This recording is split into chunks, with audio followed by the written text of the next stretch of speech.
Assalamualaikum warahmatullahi wabarakatuh. Ahlan bikum. Kaifal hal? Khair alhamdulillah. Selamat datang di Muhadarati At-Tadawuliyah Pragmatik Bahasa dan Sastra Arab semester 6 ya. Semester 6. Baik, sebagaimana yang sudah saya jelaskan di pertemuan sebelumnya mengenai bahasan-bahasan yang akan kita kaji bersama di dalam perkuliahan At-Tadawuliyah ini. Saya perkuliahan ini full membahas tentang buku dari Joshua ya. Bukunya sudah saya share PDF versi Arab di e-learning kampus dan versi cetak bisa Anda beli di toko-toko Pragmatik Joshua ya. Bisa Anda beli secara dalam bentuk bahasa Indonesia ada, bahasa Arab ada. Dan kita nanti belajar yang bahasa Arabnya gitu ya, belajar bersama-sama. Baik, mari kita awali perkuliahan kita pada hari ini dengan bersama baca basmalah. Bismillahirrahmanirrahim. Terima kasih atas kehadirannya. Saya sudah menyiapkan materi tersebut. Ini.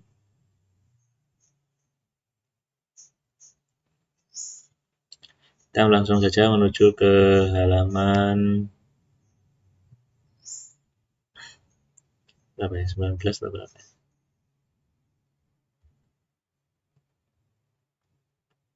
Halaman 19.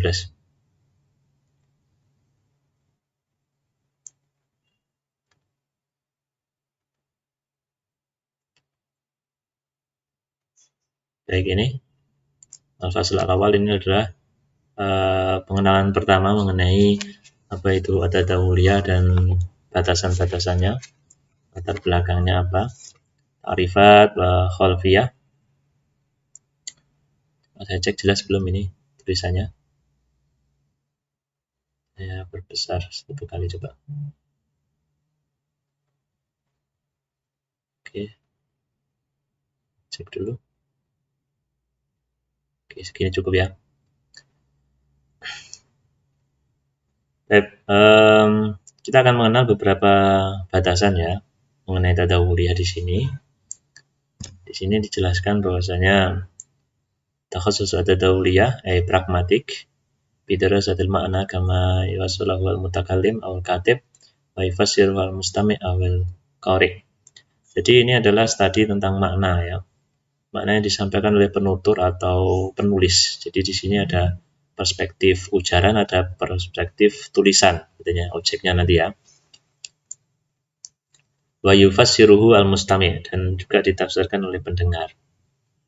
Nah, jadi nanti ini berkaitan dengan dua hal ya, dua pihak. Jadi nanti antara katib sama qari atau mutakallim sama mustami'.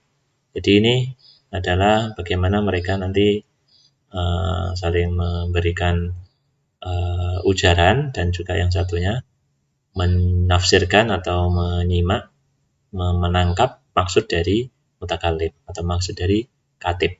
Maksud itu. Maka dari itu ini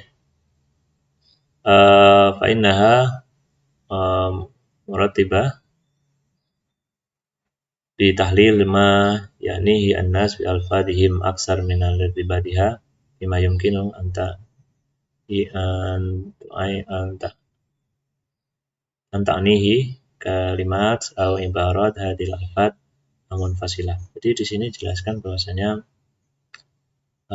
sebagai akibatnya studi ini lebih banyak berhubungan dengan tahlil ya. Tahlil ma yaknihi an-nas. Menganalisis tentang apa yang dimaksud dengan orang. Bi alfadihim dengan tuturan-tuturannya. Daripada i'tibatuha bima yumkinu anta nihi kalimat awil ibarat ya, daripada ada hubungan dari makna-makna yang bisa dari kata, frasa dan sebagainya. Jadi lebih menekankan kepada analisis tentang tuturan ya, tuturan-tuturan ya, analisis tentang tuturan-tuturannya daripada tentang kata atau frasa secara terpisah. Jadi intinya gitu. Apa yang diucapkan oleh mutakallim itu menjadi objek utama dalam kajian tadawuliyah seperti di sini. Nah, selanjutnya hal yang harus kita pahami bersama bahwasanya maka dari itu tadawuliyah ini bisa disebut dengan dirasatul ma'na alladhi yuqsaduhu al-mutakallim. Jadi pragmatik atau tadawuliyah ini merupakan studi tentang maksud penutur, ya. Dirasatul ma'na alladhi yuqsaduhu al-mutakallim. Jadi maksudnya penutur seperti apa? Ya. Ini yang dikaji itu. Makanya kita sebagai mustami', kita sebagai qari harus menangkap secara jelas apa yang dia maksudkan. Hal itu Anda bisa menangkap, bisa menafsirkan secara jelas dan itu yang memang diharapkan oleh penutur, maka selesai, tujuan pragmatik tercapai. Itu. Ada juga perspektif lain mengenai pragmatik. Ini bisa dilihat dari paragraf selanjutnya.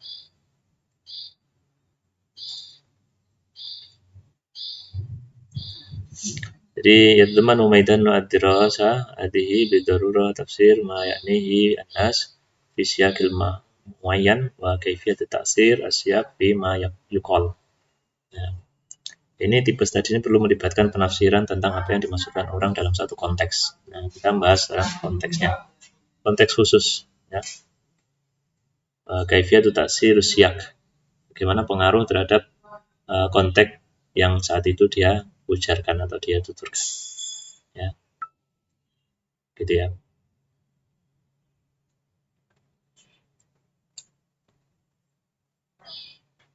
Nah, kama iltalab aidan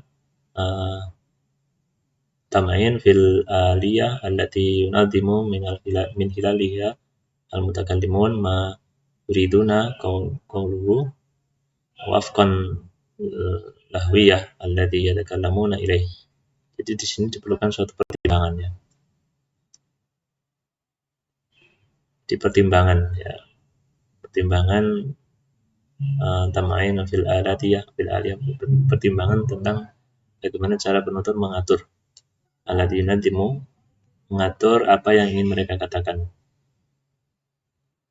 Jadi at-tam'in fil aliyah allati yunadimu min khilaliha al-mutakallimun. Jadi bagaimana cara penutur mengatur apa yang ingin mereka katakan, ya. Ma yuridu qawluhu wafqan li lahwiyah alladhi yatakallamuna ilaih. Yang disesuaikan dengan orang-orang yang apa namanya? Mereka ajak bicara. Yatakallamuna ilaih. Wa aina wa mata wa tahta ayyu dzuruf.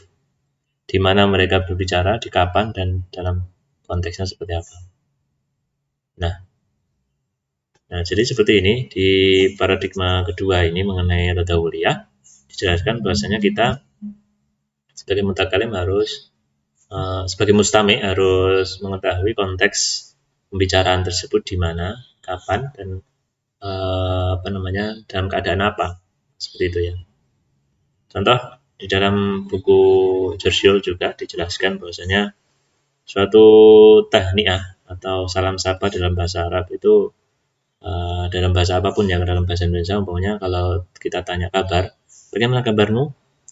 Ya, respon yang seharusnya dijawab yaitu adalah baik-baik saja, sehat, gitu ya. Tapi ternyata Churchill itu pernah ke Saudi Arabia dulu katanya. Bahwasanya dijelaskan bahwasanya mereka itu si Churchill ini melakukan ungkapan-ungkapan tahniah, ungkapan salam sapa dasar yaitu mengenai kaifal hal, ya. Kaifal hal, ya, gimana kabar, kaifal hal. Ternyata responnya apa? Responnya alhamdulillah. Seperti itu, ya. Itu suatu yang bisa. Seharusnya kan bi khair, ya, bi khair, kan gitu kan, ya. Kaifal hal bi khair. Tapi respon yang dia dapati waktu itu antara penutur sama mustami, mutakalim sama mustami itu suatu yang unik, yang berbeda di luar dari pengetahuan yang dia miliki sebelumnya. Yang biasanya kalau tanya kabar, bagaimana kabar? Jawabnya apa? Baik-baik saja atau sehat. Tapi orang Arab begitu alhamdulillah. Kita tahu sendiri bahwasanya alhamdulillah ini artinya apa? Ya, Segala puji bagi Allah.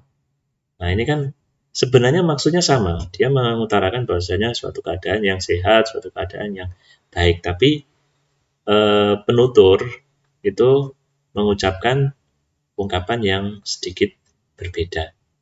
Dan jika ini antara lawan bicara ini mereka sudah mengerti maksudnya, maka selesai. Tujuan pragmatik akan terlaksana. Tapi kalau enggak, umpamanya dia enggak tahu arti alhamdulillah atau apa, dia akan bingung.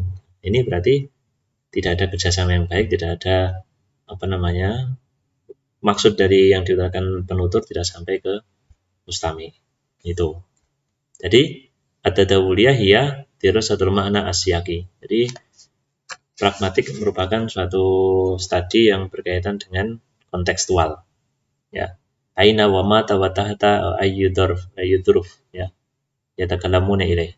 Jadi seperti itu. Nah, selanjutnya nanti ada 4 ya. Yang ketiga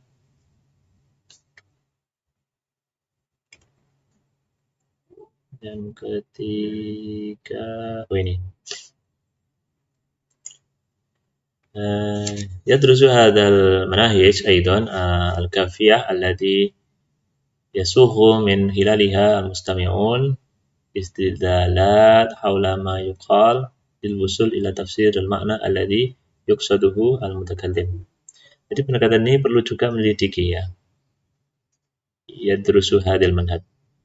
Ya, menyelidiki bagaimana cara pendengar dapat menyimpulkan tentang apa yang dituturkan. Bagaimana alladhi yasuqu minal khilali al-mustami'in, bagaimana pendengar ini istidlalat haula ma yuqal. Ya, menyimpulkan tentang apa yang dituturkan. Menyimpulkan istidlalat haula ma yuqal. Lil wusul ila tafsir, agar dapat sampai suatu interpretasi atau suatu maksud ya. Interpretasi makna alladhi yuqsaduhul mutakallim, yang diharapkan atau yang diinginkan atau yang dimaksudkan oleh mutakallim. Jadi perlu ada penyelidikan, perlu ada penyimpulan tentang apa yang dituturkan hingga apa namanya muncul atau apa namanya muncul suatu interpretasi makna yang dimaksudkan oleh penutur itu sampai ke mustami. Nah, seperti itu. Jadi sebenarnya unik sekali pragmatik ini, menarik sekali. Dan contohnya itu sebenarnya banyak, teman, kita harus menganalisis contoh-contoh tersebut. Nah, tentang yang ketiga ini, wa yabhasu naw'ud dirasah hada bi kaifiyati idraki qadrin kabir mimma lam yatimmu qawluhu ala annahu juz'un mimma yatimmu isaruhu. Nah, di sini tipe studi ini menggali ya, yabhas berapa banyak sesuatu yang tidak dikatakan ya ternyata menjadi bagian yang disampaikan. Nah, ini wa yabhasu fi an-naw'i dirasah hada bi kaifiyati idrakil qadril kabir mimma lam yatim qawluhu. Jadi yang tidak dikatakan ternyata menjadi bagian yang disampaikan. Ala annahu juz'un mimma yatimmu isor. Jadi sebenarnya maksudnya itu nggak disampaikan. Ya. Maksudnya nggak disampaikan. Tapi cukup dengan menuturkan sesuatu atau sedikit, akan tetapi maksudnya itu luas atau di sana ada maksud besar yang harus dipahami oleh mustami. Jadi kayak semacam ini, dirasatul ma'na ghairul mar'i atau studi tentang invisible meaning ya. Ya, pencarian makna yang tersamar. Sedikit yang dikatakan, tapi maksudnya itu banyak atau besar sekali. Nah, gitu ya. Contoh kayak ada pasangan muda-mudi gitu ya. Itu biasanya umpamanya janjian mau makan malam atau dinner. Gimana mau makan di mana? Terserah. Kayak gitu, ceweknya bilang gitu kan. Menunya apa sih enaknya malam ini? Terserah deh.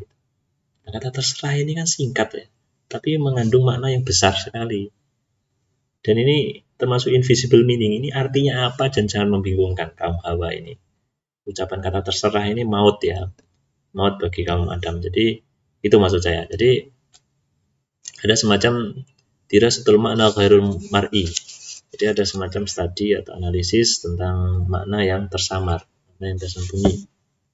Maka dari itu dalam perspektif yang ketiga ini, tadawuliyah bisa diartikan dengan dirasatun kaifiyatu isal aksar mimma yuqal. Jadi studi tentang bagaimana agar lebih banyak yang disampaikan daripada yang dituturkan. Lebih banyak yang tersampai, lebih banyak maksud yang disampaikan oleh penutur ke mustami daripada yang diucap. Yang diucap sedikit, terserah. Ya, terserah. Ternyata maknanya luar biasa. Mumet atau apa namanya? Bisa dikatakan dengan sangat-sangat ini ya, rumit. Nah, itu maksudnya. Jadi itu. Nah, tapi kalau seandainya si pasangan muda-mudi tadi itu paham maksudnya cewek, karena kejadian sebelumnya atau memang sudah menjadi menu favoritnya dari cewek itu, pasti pragmatik itu akan selesai. Tapi mungkin kalau baru kenal-kenal itu mungkin bingung. Kalau udah kenal, itu mungkin cepat ininya, menangkap maksudnya cepat. Waktunya pagi hari, ditanya makan apa enaknya, terserah. Kayaknya ini dia nggak suka nasi, kemudian berarti diberikan apa namanya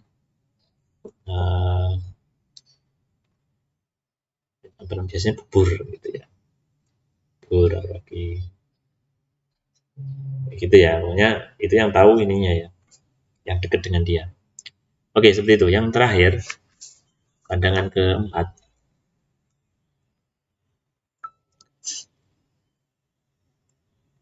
yasiru hadzal manzar at-tasa'ul aula ma yumkinu ayuhaddida ma yuqal wa ma lam yatimu qawluhu.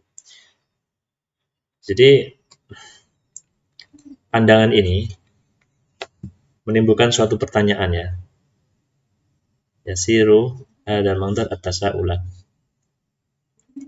Tentang apa? Haula ma yumkinu ayuhaddid. Jadi tentang apa yang menentukan pilihan antara yang dituturkan dengan yang tidak dituturkan. Ya, gitu ya. Jadi suatu pandangan kemudian menimbulkan pertanyaan yang dituturkan sama yang tidak dituturkan. Ya. Jawaban yang mendasar terkait ya ini wayar tabit jawab ar-rais bimafhum mutaba'ud. Jawaban yang mendasar terkait pada gagasan jarak keakraban. Gitu ya. Jadi intinya semakin kita akrab, semakin kita mempunyai kedekatan sosial atau kedekatan ya hubungan itu nanti akan menimbulkan suatu pilihan ya antara ini apakah yang dituturkan atau tidak, maksudnya seperti ini. Jadi yang keempat ini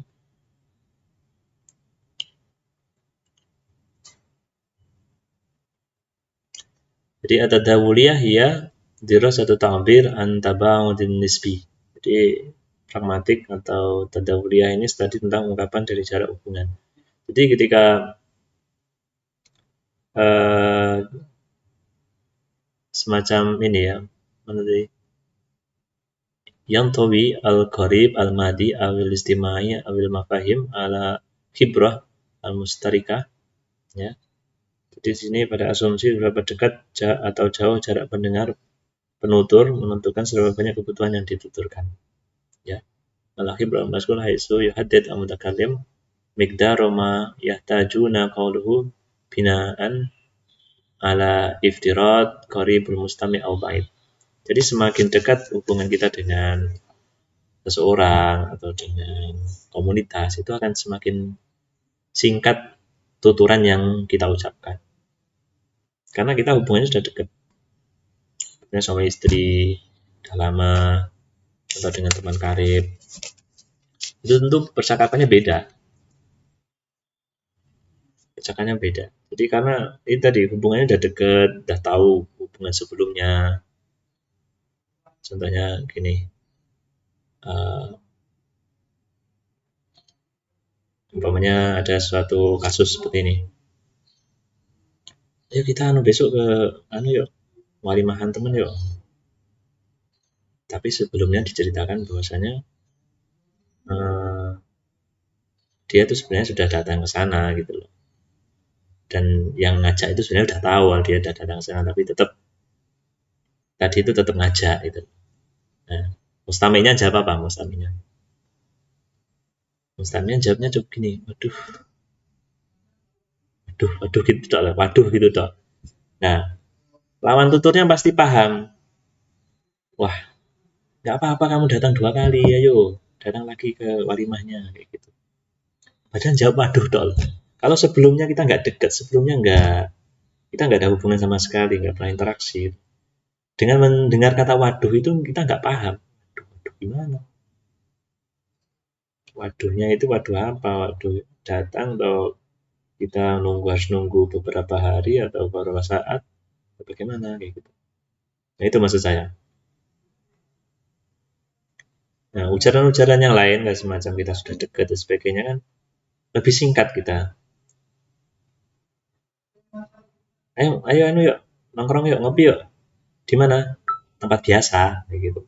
Nah, tempat biasa ini kalau kita sebelumnya nggak kenal, sebelumnya nggak ada hubungan sama yang kita ajak bicara itu, mereka nggak akan tahu tempat biasa itu di mana, nggak ngerti gitu. Makanya tadawuliyah itu di sini.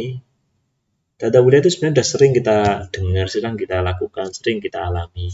Tadawuliyah pragmatik ini. Cuman kita nggak nyadar aja gitu.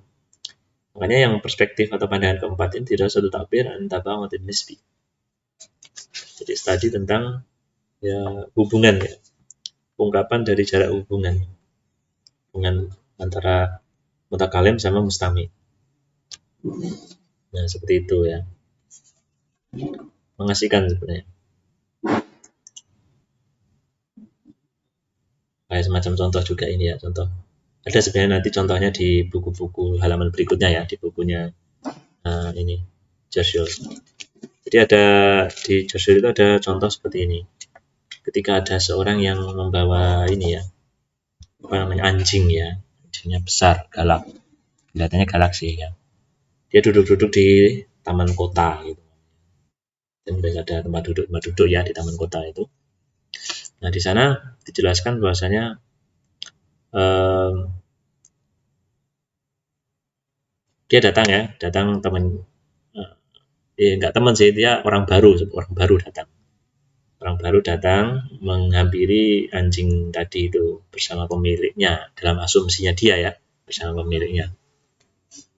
Kayaknya anjingnya keren ini, bagus gitu, aja deketin gitu. Wah anjingnya bagus ya gitu. Ya, ini galak nggak ini gitu katanya. Enggak, anjing saya nggak galak gitu. Kan tanya gini, anjing kamu galak nggak gitu loh. Jawabnya si yang bawa anjing tadi, nggak galak anjing saya gitu. Nah karena bilang nggak galak, akhirnya mencoba memberanikan diri untuk menyayangi atau ngelus-ngelus anjingnya. Nah ternyata si anjing itu langsung menggigit orang tadi. Aduh gitu. Duh katanya anjingmu gak galak. Ya maaf, anjing saya emang gak galak, tapi ini bukan anjing saya gitu. Anjing saya di rumah. Nah, kan nggak ada eh, apa namanya? Karena dia memang nggak kenal sebelumnya, dia anjingnya itu yang mana dan sebagainya kan nggak tahu kan ya. Karena jarak hubungan tadi kan ya, dia nggak kenal dengan orang itu. Dikirain anjingnya yaitu, ternyata bukan anjingnya, punya di rumah nggak dibawa, itu anjingnya temennya lagi. Nah, akhirnya nggak selesai tujuan pragmatiknya. Maksudnya itu kayak ada miss gitu loh, ada nggak sampai maksud dari penutur itu, nggak sampai ke mustami. Paham ya maksud saya? Nah, seperti itu. Menarik sebenarnya ini, keren. Oke, selanjutnya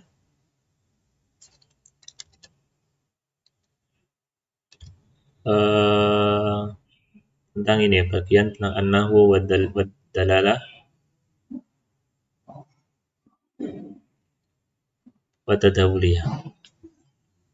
Nah, di sini kita mengenal batasan tadi batasan-batasannya ya. Kita mengenal ilmu-ilmu lain yang mengenai apa namanya? Linguistik ya. Sintaksis, semantik sama pragmatik gitu ya. Nahwu ini sintaksis, ilmu dalalah, semantik, pragmatik. Jadi di sini dijelaskan bahwasanya sintaks ini an-nahwu huwa dirasatul alaqah baina siyaq al-lughawiyah wa kayfiyatu tandimiha fi tatabu'i in muayyanin. Jadi tadi tentang hubungan antara bentuk-bentuk kebahasaan. Sintaksis itu seperti itu ya.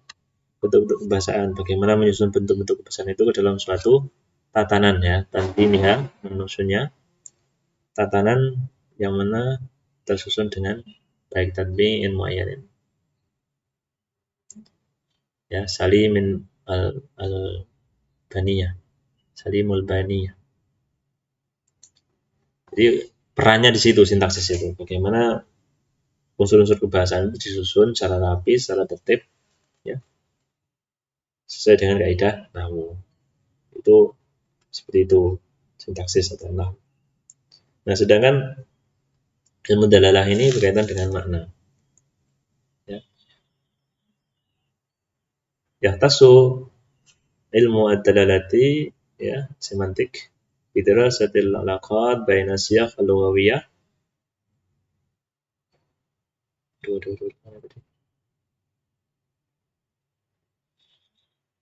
Nah, asyiaq al-lughawiyah kiyanat al-mawjudah fil alam. Jadi hubungan antara bentuk-bentuk linguistik dengan entitas di dunia.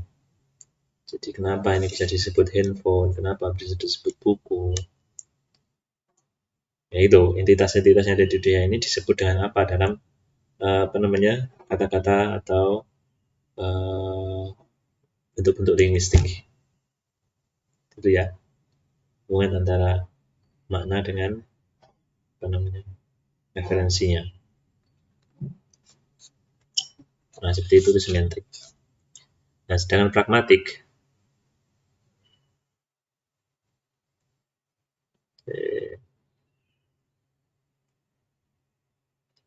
amma dalala fa hiya dirasatul alaqat baina siyaq al-lughawiyya mustahdimi hadis siyaq. Pragmatik ini hubungan antara bentuk linguistik dan pemakai bentuk itu. Bagaimana hubungan antara bentuk-bentuk linguistik tadi ya, dan pemakainya. Ini nggak ketinggalan pemakai karena unsur utamanya di situ.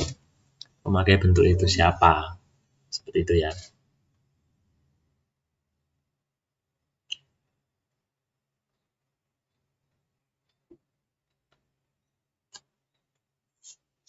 Kalau semantik ini nggak peduli ya. Jadi hubungan antara makna dengan namanya ini monitor, ini laptop, kemudian ini internet, nggak ngaruh siapa yang nuturkan, nggak ada ke situnya, jalur situ nggak ada. Ini hubungan dia antara entitas yang ada di dunia ini dengan disebut apa dalam apa namanya bentuk-bentuk linguistiknya. Disebut apa? Disebut kursi, disebut meja. Nggak ada ngaruh sama si penutur. Beda dengan kalau sudah ranahnya ranah pragmatik, itu penutur berperan di sana. Seperti itu.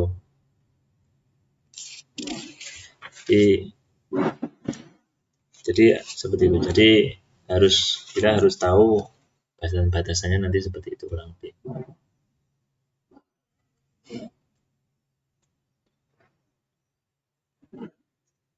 Nah, ini contoh-contoh ini ya, contoh-contoh pragmatik ini. Idan hal fa'alta kayak gitu ya. Jadi saudara kayak gitu ya. Taban wa man la yaf'al. Ya. Jadi seperti itu. Jadi kata-kata itu kalau kita nggak paham, memang nggak dalam hubungan mereka, kita nggak akan tahu maksudnya. Karena huwa dan hiya ini mereka sudah kenal sebagainya, meskipun yang dituturkan ini makna yang dibalik itu lebih besar, lebih banyak yang sampai ke dia gitu. Makanya udah cukup dengan percakapan seperti ini udah selesai komunikasinya udah lancar. Tuh.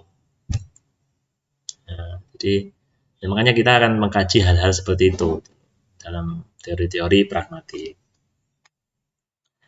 Jadi kurang lebih seperti itu yang bisa saya sampaikan. Nanti kita bahas lagi. Jika ada pertanyaan bisa kalian tanyakan ya nanti di di kolom komentar. Nanti ada saya kirim di ini kan di e-learning. Nanti di forum nanti bisa Anda tanyakan jika ada yang belum jelas. Kurang lebih poin pentingnya itu untuk bab 1 saya sampaikan, nanti bisa dilanjut materi-materi dari kalian. Ya, terima kasih. Semoga apa yang kita pelajari bermanfaat untuk kita semuanya. Kita akhiri dan bacaan hamdalah. Alhamdulillahirabbil alamin. Assalamualaikum warahmatullahi wabarakatuh.